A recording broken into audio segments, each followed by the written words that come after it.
Hi everyone, my name is Umi and I'm with Web Design and Company, and we have with us Scott Dolson here today from Evervest Home Buyers. Hi, Umi. I appreciate you having me here today. Yeah, thanks for being here. Sure. So Scott, tell me, how do you determine a home's as-in worth? Okay.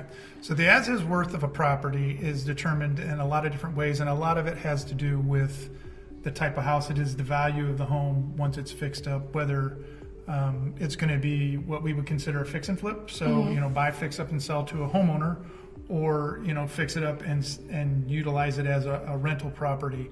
So if you have, and you can imagine there's different ranges of houses that are going to get fixed too. Sure. Anything from a $100,000 house up to, let's say, a $500,000 house.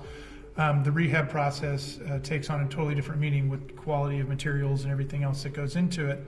And so the long short of it is, so if you have to buy, fix up property, you're going to determine what it's going to take to get it there. So the construction process and any kind of holding costs, anything like that you might have into it. Okay.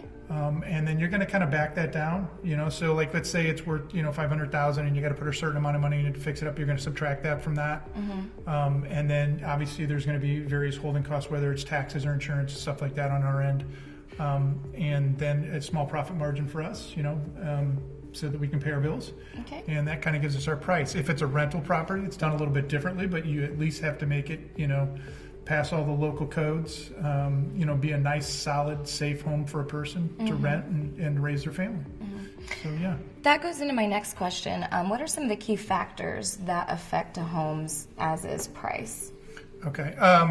So the as-is price, there's a lot of key factors. I mean, you can talk about general maintenance, whether you're talking about roof, siding, windows, things like that. And then there's other stuff that really factor into an after-repaired value of a property. It could be, let's say, updating the kitchen, updating the bathrooms, the carpet, floor.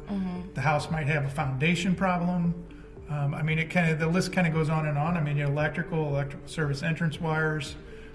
So it's a very lengthy process when you're bringing it up to code and standards, because obviously we have to, after we fix it up, those houses do go through extensive inspections, whether it's the inspections from the buyer. Once we fix it up and sell it and we list it and go through that whole process, the buyer hires a multitude of inspectors, anything from sewer inspectors, building inspectors, radon inspections.